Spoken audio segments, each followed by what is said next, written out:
fire, fire, fire.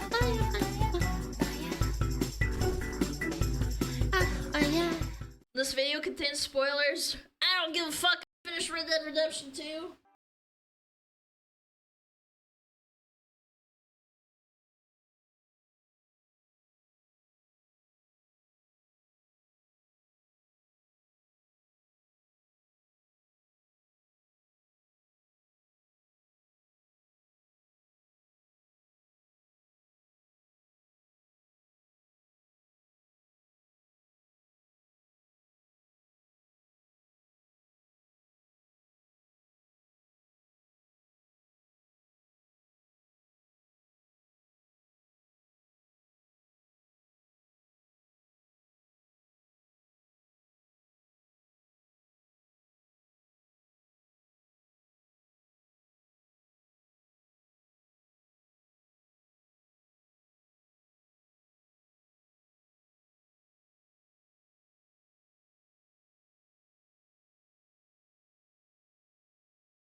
Because it wasn't done quickly. It was really slow, and you didn't realize until it was like an actual exposition. Spoilers, geez. Bro, the game's been out for legitimately 8 years. Come the frick on, man. Her story is not about a hero who falls from grace. It's not about a life of good deeds or storybook justice. It's about a man who never thought he was worth anything, slowly discovering that maybe he was wrong about himself all along. Arthur Morgan didn't just become my favorite gaming protagonist because he's brilliantly written or ruggedly handsome, though. Let's be honest. Both are true. He became my favorite because he showed me something so rare in games. What quiet, everyday heroism actually looks like. And this, by the way, this whole cinematic of him watching a deer, and then there's also a wolf one, it depends on how you play the game, so it changes the outcome. A heroism that's messy, costly, and earned through struggle. And if you've been here for a little bit now, you already know that I care about stories that matter, characters with depth, and games that really understand what it is that they're trying to say. Arthur's story is about transformation, yes, but it's really about what happens when a man finally starts living by his choices instead of by his circumstances. When I think about male characters in gaming, there are very few that come to mind that have had an impact on me like Arthur Morgan. The phrase, "they just don't make them like they used to," perfectly encapsulates how I feel about his entire story and purpose as a character. But here's what makes Arthur different from so many other heroes that we see in games. He's not a chosen one. He doesn't have a destiny written in prophecy or supernatural powers that make him special. Arthur's heroism is— I beg to differ. Eagle Eye, fucking Deadeye is so fucking good, man. Always chugging, smoking cigarettes. Completely accessible to all of us. It's built from daily choices, from deciding to show up when you don't have to, and from choosing to be better than you were yesterday. Arthur's story shows us a lot about what makes a real hero, what makes everyday actions authentic and meaningful versus performative, and his journey reveals that it isn't about grand gestures, taking up the spotlight, or perfect people making perfect choices. It's about making intentional and helpful decisions that serve others, making small changes to be better even when no one is watching, and also being ambiguous enough to make you deal your own choices. You can go on a low honor playthrough and go through a high honor one as well. Like, it doesn't matter. The outcome's still the same. Like, they don't hammer it over your head like, guys, he was a bad guy, he deserved to die, or he's a good guy, man. They just let it, like, they let it go, and the story's there for you to, like, look at. And when you think it might be too late for you. So, if you haven't already guessed, fair warning, we're gonna get a little bit deep talking about this cowboy. Buckle up. Spoilers! To truly understand Arthur's transformation, we have to start with who he was before he started to change. When you really look at his origins, it's so heartbreaking how almost inevitable this path seemed. Arthur was orphaned at a very young age.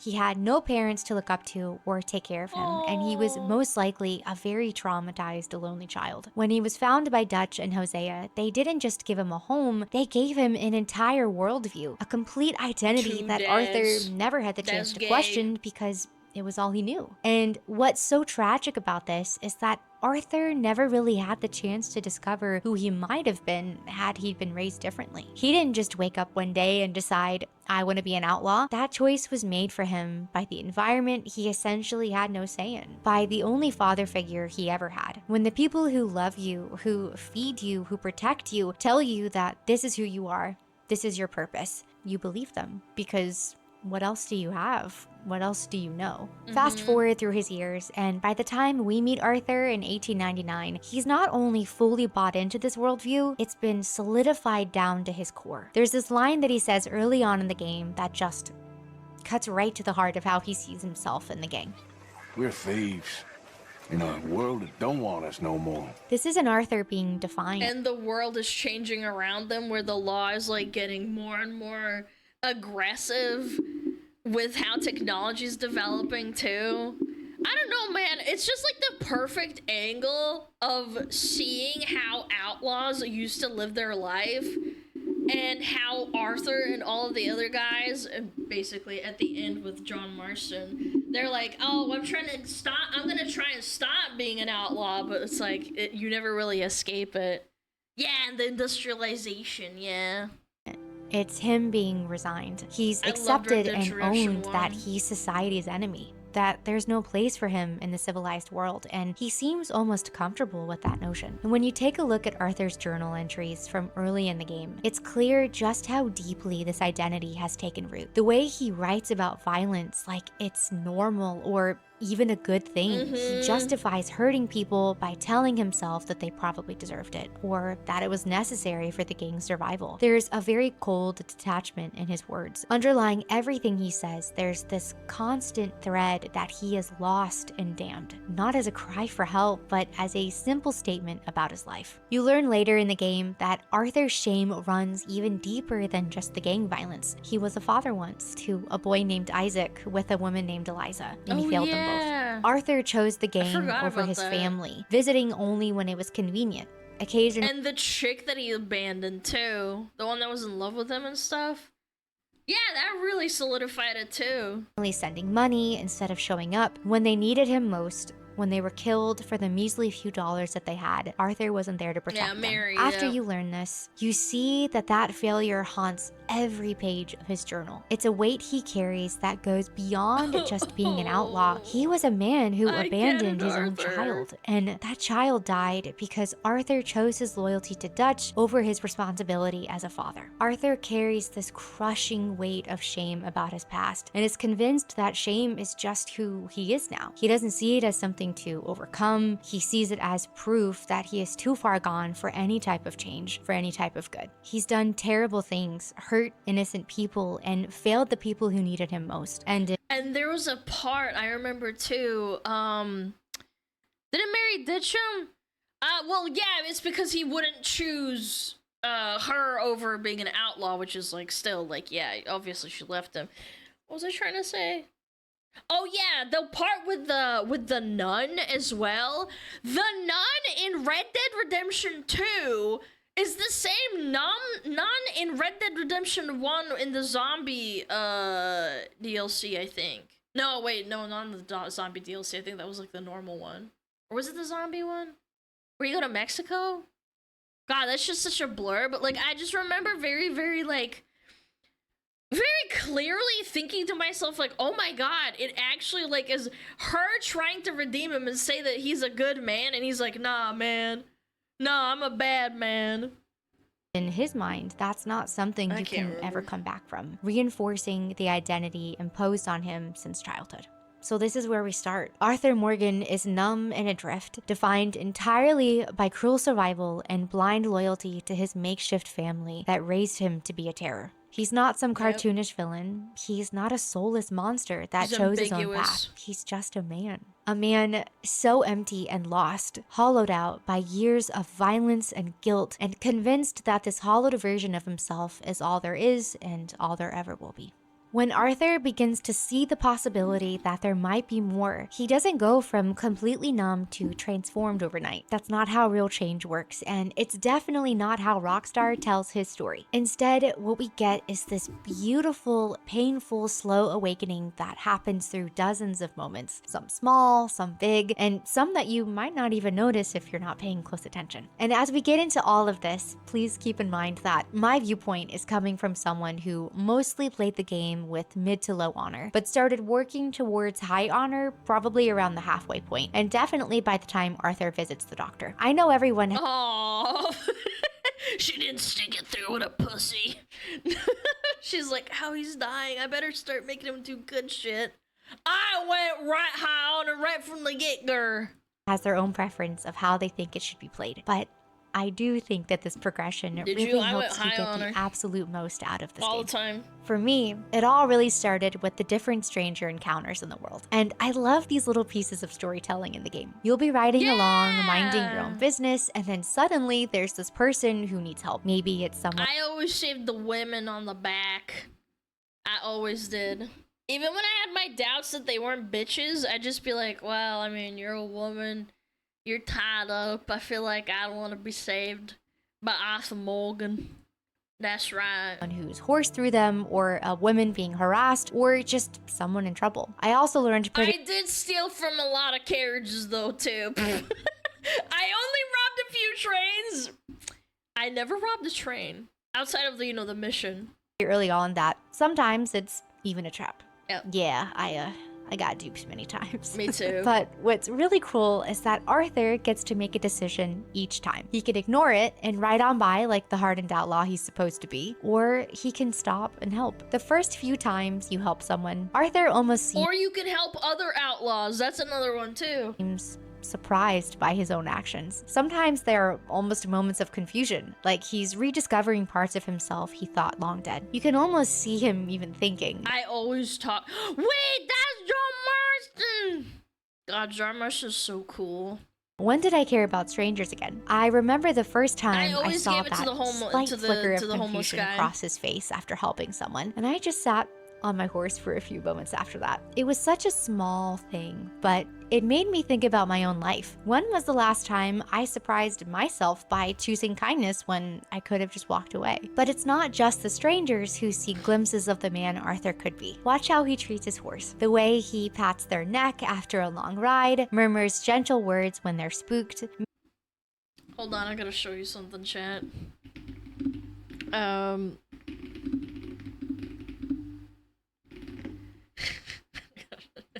lot of the horse stuff wasn't. A lot of the horse stuff was actually voice acting. I think it was about 2 days in the booth doing that stuff. And, is Arthur's horse a mare or is it a stallion? And then there's different dialogue if you have a level 4 bonding than if you have a level 1 bonding. You're not quite as affectionate, etc. So we did that. And a couple of weeks later, I come back in and one of our wonderful assistant directors, Gethin Aldous, he says, Raj, we got to do those horse lines again. I was like, why? And he said, well, it's a little too intimate. It sounds like you're not talking to a horse. And I was like, what do you mean? And he played it back, and I was like, you're all right, girl. I was like, you're all right, girl.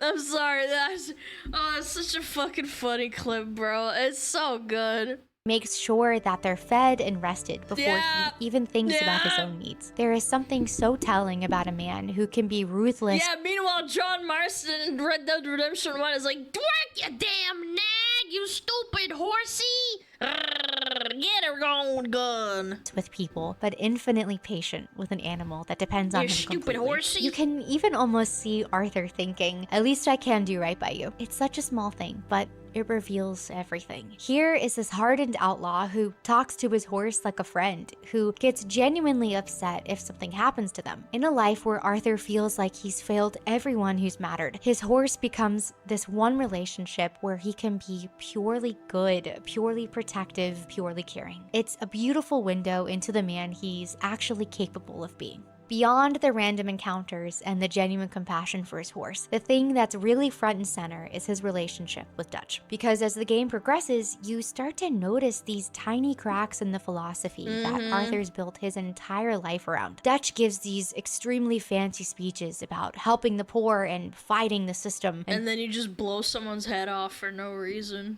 Being better than the civilization that cast them out. But more and more, Arthur starts noticing that Dutch's grand plans seem to hurt the very people that they're supposed to be helping. The speeches start sounding empty, performative rather than principled, and Arthur begins asking, "We need more money, Arthur." Those slippery slope questions. Not rebellious questions, not yet, but just, are we sure about this? Is this truly helping our family? Helping anyone? When you get to the Downs family debt collection, you see this perfect example of this was a hard one for me to do, man. This internal war is starting to surface. Arthur has been the debt collector for the group, and when his next job calls for him to intimidate this very sick man and his struggling family into paying money that they clearly that's how he gets their black lung, that's right, don't have, something in him rebels against making their lives worse. He sees Thomas Downs coughing up blood. He sees the desperation in their eyes, and his conscience is at war with his duty. But what makes this scene so brutal to watch is Arthur doesn't just quietly feel bad about what he's doing. Arthur lashes out at them with a cruelty that's almost shocking. He's threatening them, and you start to realize what's happening here. It's this horrible psychological defense where he tries to silence his own guilt by being cruel to the people making him feel guilty. Like, if he can just be mean enough, loud enough, intimidating enough, maybe he can drown out that voice in his head that's telling him that this is wrong. He still collects what he can from the family, but you see it start to eat at him afterward, knowing. And then the characters also get pissed at him and start fucking saying, "Oh, well, Arthur, you didn't have to do this. I mean, look at us." And he's like, "I need my money and I need it now." That he didn't just hurt people who were already suffering, he was unnecessarily cruel to them because they dared to make him confront what kind of man he had become. And this encounter was, of course, so fateful for other reasons as well. If you read his journal during this period, you can see Arthur really start to wrestle with this view of himself in the gang. It's not that they're just hurting innocent people, it's that half the time, they're not even helping the gang. They're making enemies where they could have had allies, stirring up unnecessary trouble, causing all of this pain for what? For me, what sealed it is when they were fucking with the Indian tribe and trying to instigate, like, wars and stuff. I thought that was so out of line. If I was Arthur Morgan, I'd just be like, fuck this, man. I'm out of here. Starting to realize that many of their actions aren't strategic, they're just plain vicious. He slowly begins to recognize that the life he's been living isn't even accomplishing what it was supposed to accomplish. He's been so loyal to the gang, so focused on following orders that he never stopped to ask whether or not those orders actually made sense. Was hurting that sick farmer or terrorizing that struggling family really protecting his own family, or just hurting people for the sake of it? Then comes the moment that changes everything. The scene where Arthur receives his diagnosis, insanity. I won't lie. The first time I experienced this, I got this fucking spoiler to me, man. I was so pissed. And just sit there in complete silence for a few minutes. God. Thankfully, Rockstar allows us to be with Arthur and process this for a minute. And you can see. And what's clever also too is if you play the game without any spoilers, you think that he starts coughing because he smokes a lot and like the game actually makes you smoke, and you think that's because of that. Yeah. And then it just hits you kind of almost out of fucking nowhere, out of left field. In his face.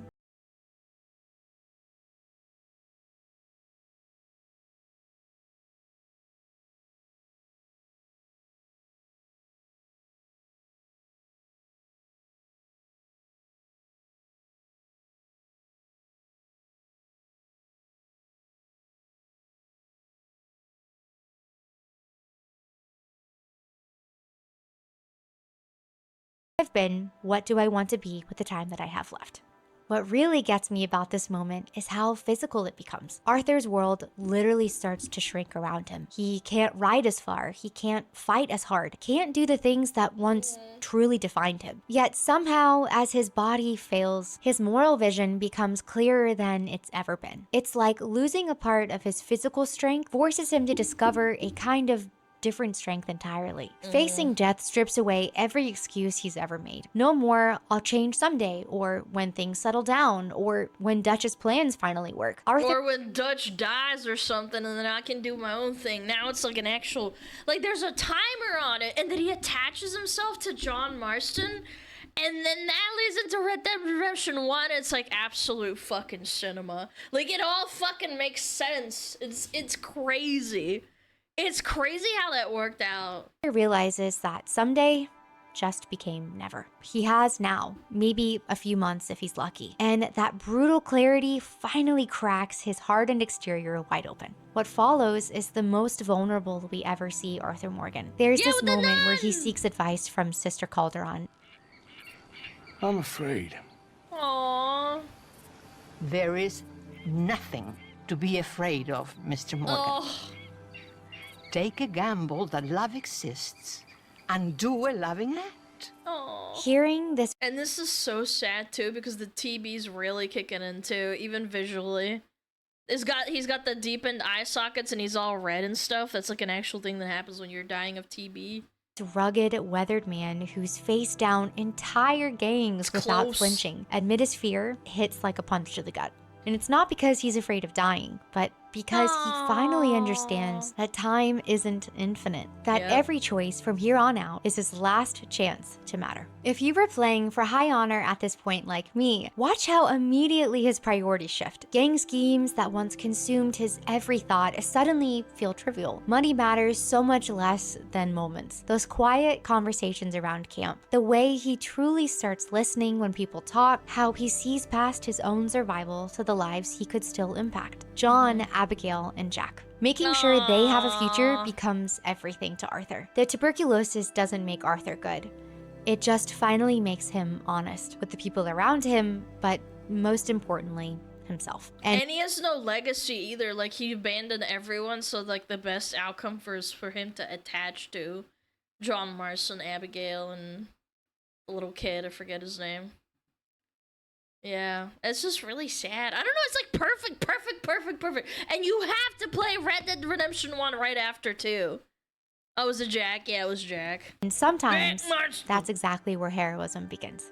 So Arthur has had this awakening. He knows his time is limited, but knowing you need to change and actually changing are two very different things. In my opinion, Rockstar absolutely nails what this transformation looks like. Post-diagnosis, Arthur doesn't just question his choices. He actively works to make things right. And this is where we see the most clear examples of what everyday heroism actually looks like. Remember the Downs family? The ones Arthur terrorized for debt money earlier on in the game. The dying farmer, Thomas, who was coughing up blood, ultimately the reason Arthur himself is dying. After Arthur gets his diagnosis, he does something so powerful. Oh, yeah! He seeks them out, not for the gang or because Dutch told him to, but because— Oh, yeah, that was towards the end of the game. I completely forgot. Yeah, his mom's a hoe, and then he gives him money as like, stop selling yourself out, because he like catches catches her with like a guy or something. I forget. I didn't even realize that. TB was a very nasty disease that we only started treating with vaccines and antibiotics. Like, getting TB was 100% death. Yeah, I mean, literally, I don't think they actually got well, not necessarily a cure, but like a preventative, like until probably like the 1800s, I think. He wants to make Maybe it right. He finds Edith down. Actually, even later than that. I don't think it's even that recent, to be honest. and her son Archie struggling to 1900s survive, probably, and he gives maybe. them the money that they need to start over. He helps them escape to a better life, knowing full well he'll never see a penny returned, and that Dutch would be so furious if he knew. What makes this even more impactful is understanding what this choice costs Arthur. He is using his limited time, his dwindling energy, risking Dutch's wrath, all to undo damage he caused when he was a very different man. Every mile he rides to find them is a mile his failing body struggles to handle, but he does it anyway. And I felt so proud of Arthur in that moment because it showed him actively choosing redemption over comfort. He could have just felt bad about what he did and moved on, but instead he put himself at risk in an attempt to undo the damage he'd caused. Then there's Charlotte Balfour, the widow that's struggling to survive alone in the wilderness. Arthur doesn't just happen upon her and leave, he deliberately takes time out of his increasingly precious days to teach her how to hunt, how to protect herself. Yeah, because her husband died. Oh my god, dude. Man, I finished playing it like probably 6 months ago, and this is still breaking me, man. How to live. There's no benefit to Arthur here, except the knowledge that he's helping someone who needs it. He becomes this extremely gentle, patient, kind teacher. But again, consider what this costs him. Hours of his limited remaining time. Energy his sick body desperately needs, all given freely to a stranger who can offer him nothing in return. But the one change that really gets me is how Arthur's relationship with John transforms after the diagnosis. Yeah, because he used to fucking be annoyed with John's presence, especially at the start. Yeah, where you at the start are like saving him from wolves and shit, and then it actually develops into like, hey, dude, I don't have much time left. Or Arthur saw John as kind of an irresponsible kid who abandoned the gang for a year. But now,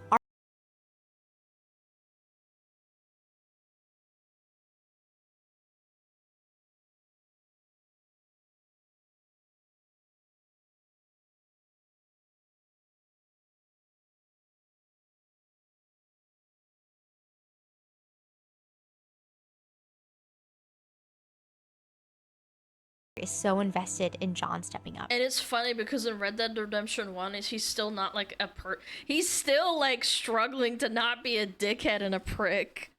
Arthur knows what it costs when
reject the identity. Oh, the veteran who had his shit stolen.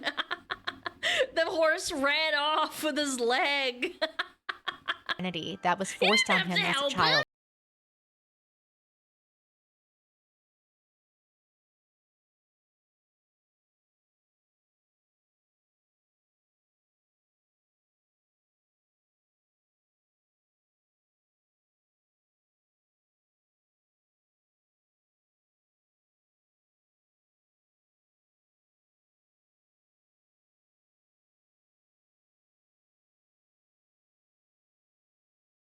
Who he wants to be. What I think is the most beautiful thing is that you can kind of ignore this whole story and it still flows pretty well.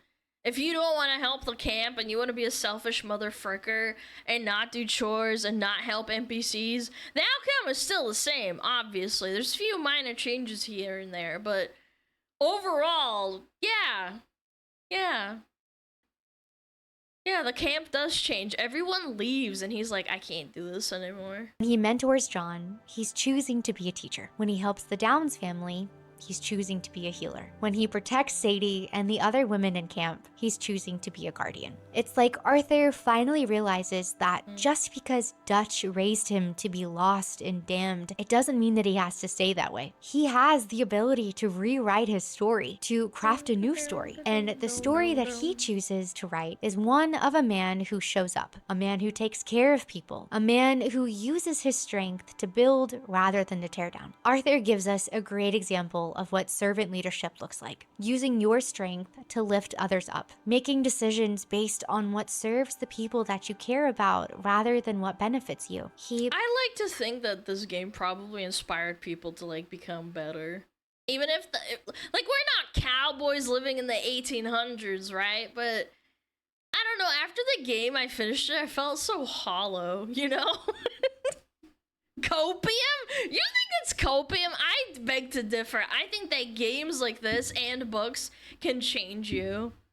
Yeah, they can change your perspective. It's like, yeah, Arthur got dealt a bad hand. He died of literally tuberculosis and blood in his lungs and all that horrible stuff. And I don't know. I feel like, I hope there's people out there that changed. They can make you worse. Shut up! No way! Becomes a kind of shepherd figure, naturally taking responsibility for others' well-being, not because he has to, but because he willingly chooses to care for them. Yeah. Arthur also demonstrates. Oh, and the fishing scene with Jack, that was so cute. And then the feds come and, oh man, I don't know, bro. He was trying to be nice and take Jack fishing. And then it got ruined because he's an outlaw and they interrupt him. Ugh. It's incredible humility. He never acts like he's better than anyone. Even as he's becoming this new moral compass for the gang, he doesn't lord it over them or act like he is some kind of saint. He still sees himself as just Arthur. He still calls himself a bad man. He still doesn't think that he deserves the respect that people give him. There's zero ego. No self-righteousness. He just quietly does what he now knows is right. And he does what needs to be done, and he moves on. That humility makes his heroism so much more powerful because it makes it more genuine. He's not trying to be anyone's savior. He's just trying to be a better man. And with this growth of his character, you get to see how Rockstar nails the balancing of Arthur being tough and tender. When you really watch him and see how he develops over time, Arthur never once loses his strength when choosing compassion or kindness. In fact, his choices amplify it. He is still— And sometimes he's a dickhead, but he's doing it for the greater good.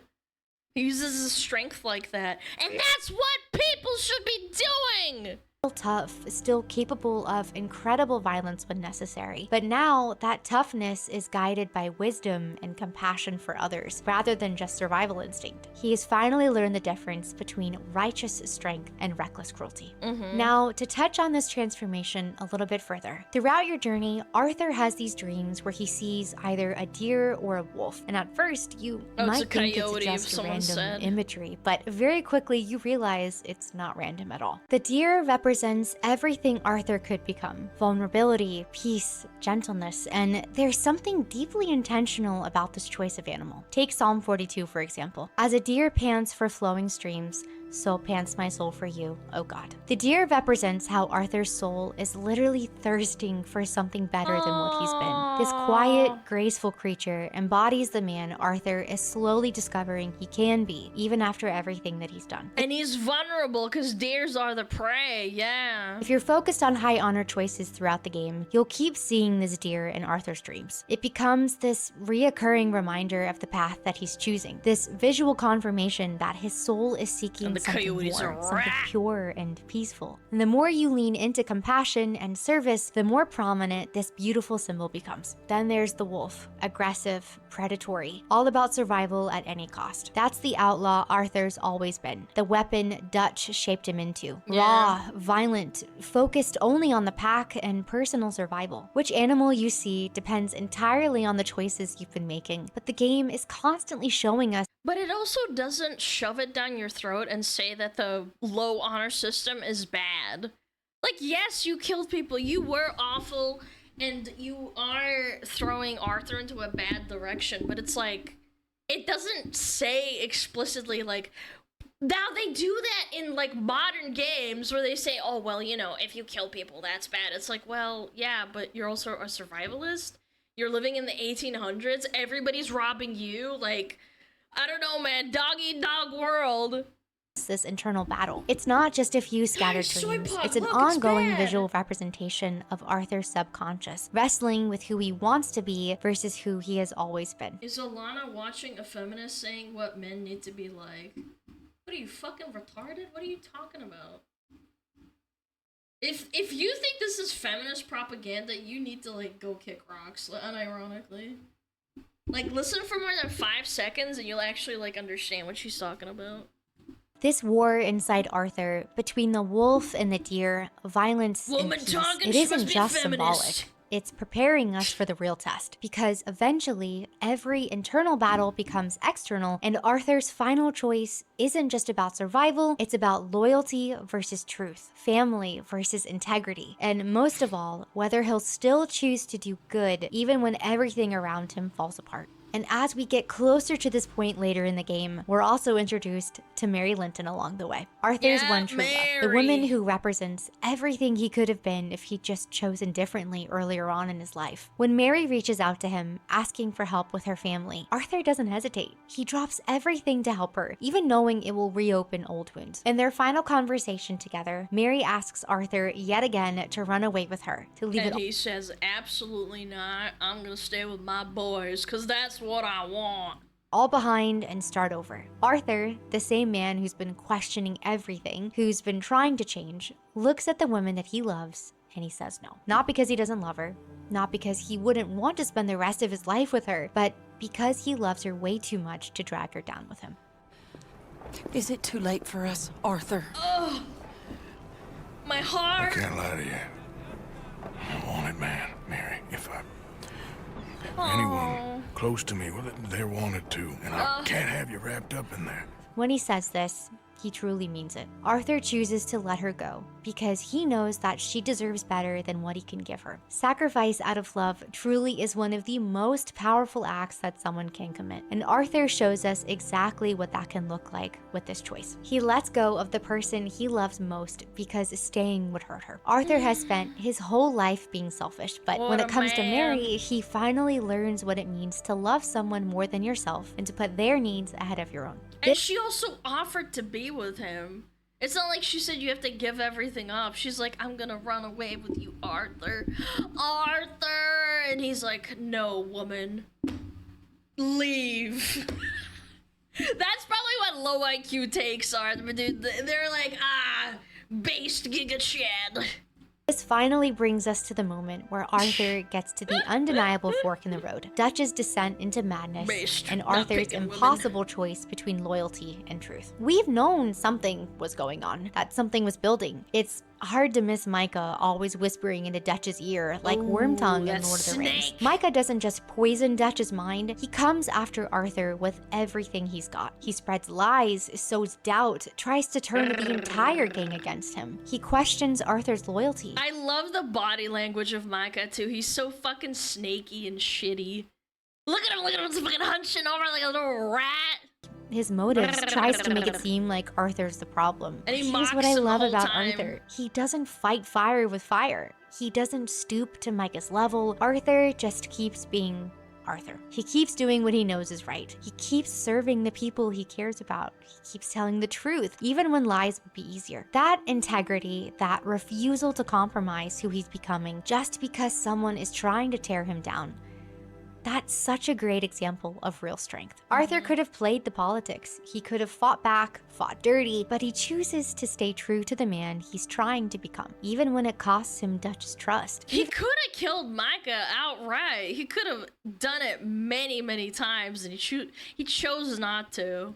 Even when it makes his Perfect life villain, harder. too. Dutch's fantastical plans continue to get worse and worse, and they cause so much more harm than good. And watching Dutch go from a father figure to a truly evil antagonist who ultimately betrays Arthur is one of the most heartbreaking things I've ever experienced in a game. Dutch was everything to Arthur. Mentor, father. The one who took him in, raised him, and became the architect of his entire identity and worldview. Aww. Slowly, very painfully, we watch pride and paranoia consume him until he becomes completely unrecognizable. And like I mentioned before, Dutch starts making decisions that hurt the very people he claims to be protecting. His grand speeches about helping the poor and fighting the system start sounding extremely empty and performative rather than principled. Arthur, who's now been questioning things for months, finally reaches his breaking point. Oh my god, don't remind me. I went straight into Red Dead Redemption 1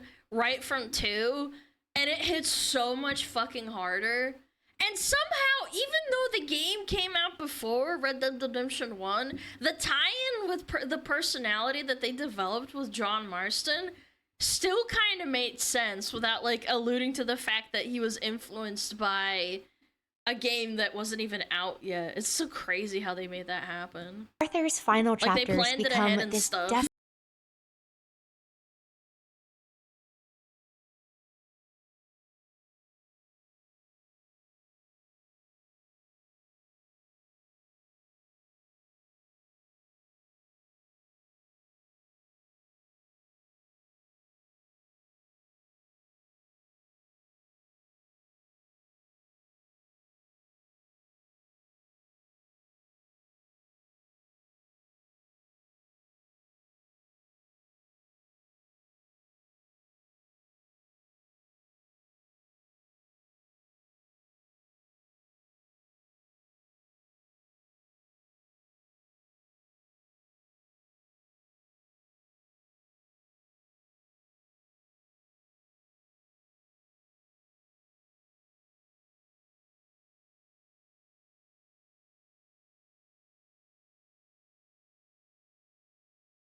really... This actually really reminds me of, like, an older movie that didn't do too well.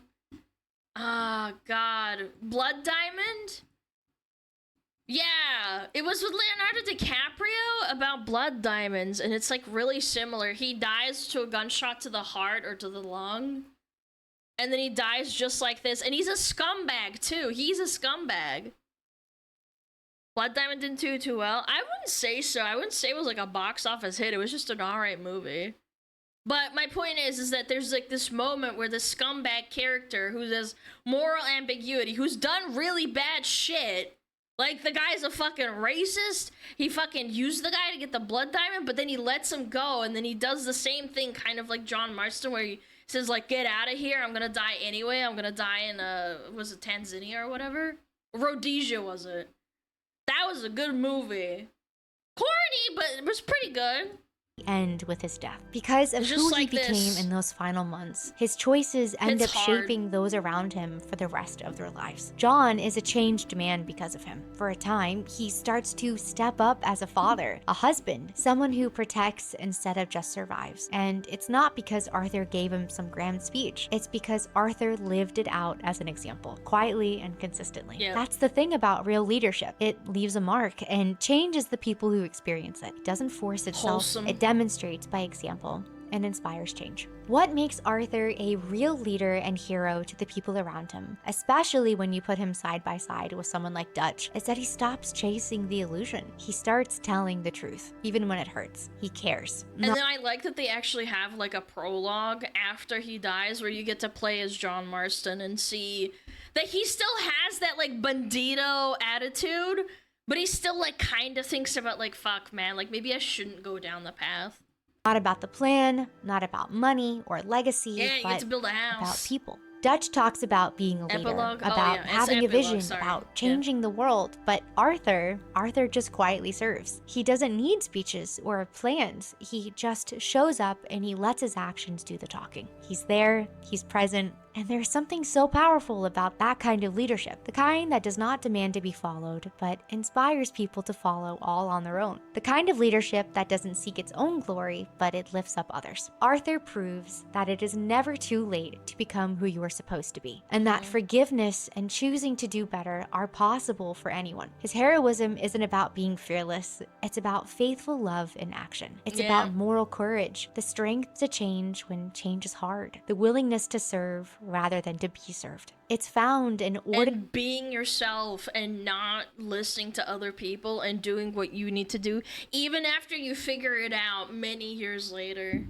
I don't know, man. I can't name that many other like games like Red Dead Redemption 2. At least not like in a cinematic way. I think the closest I can think of is like a movie. Ordinary moments of choosing others over yourself. The daily decisions that reveal who you are when no one is watching. And maybe that's why his story hits me so hard, because it didn't just make me admire him, it made me reflect on some of my own choices, on what type of person I am. What do you mean? Have you been killing people, girl? What? And the kind of impact I'm leaving behind in my own life when no one is watching. Who am I choosing to be? When it's easier to walk away. Ooh, I know, Walking Dead. Yeah, the Walking Dead game, I'd say that's pretty close. It also has characters that did fucked up shit. And then they died and they're like, oh, fuck, I made mistakes. Do I stay? When it costs me something to help someone else, do I help anyway?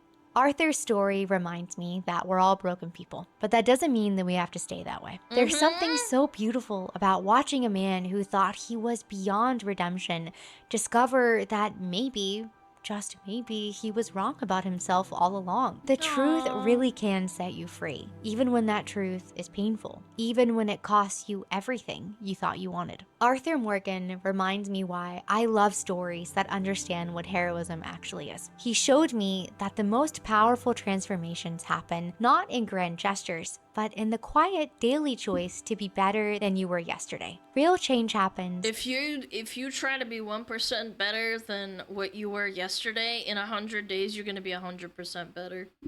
I don't know, someone told me that. I think it was in a book or some shit. I don't read books, they gay. But I think that's very, very true. 1% better, in 100 days you're gonna be 100% better. In the small moments, in the choice to tell the truth when lying would be easier, in the decision to give when you could take, in the courage to love when you could just walk away. His story confirms that redemption isn't just possible, it's available to anyone willing to stop making excuses and start making different choices. And sometimes that's the most heroic thing you can do. Sometimes the greatest victory is simply choosing to be different than you were. In the end, Arthur Morgan became the man he was always meant to be. Not Dutch's weapon, not society's outcast, but a protector, a father figure, a friend. Someone who chose love over fear, truth over comfort, others over himself. Someone who understood that real strength isn't about redemption, a Red Dead Redemption. Mods, get his feet cut off his toes. You can't say that. About what you can take, it's about what you're willing to give. You really are a good man, Arthur Morgan. And thank you for showing me what that looks like. So, if you've made it to the end of this video, I gotta interject. A lot of women loved Arthur Morgan because he actually became he was a fucked up character and he became a father figure, and they could really relate to that in real life. Boom. Mic drop. I'm walking away. I know this one was a little bit different. Thank you for going on this pretty emotional journey with me. And I know I couldn't cover everything about our favorite cowboy here, but what is a moment in Arthur's journey that hit you the hardest? Or maybe a time when you've seen that kind of quiet heroism in real life? Please drop it in the comments, because honestly, I would love to cry over your stories too. Thank you again, and I'll see you in the next one. She wants to cry with me? Cute. There's people who have like experiences with parents that were fucked up to them and then they became better. Yeah. Or people who had people in the military showing remorse. Like you can do fucked up shit and still be a normal human being. It's called redemption, man.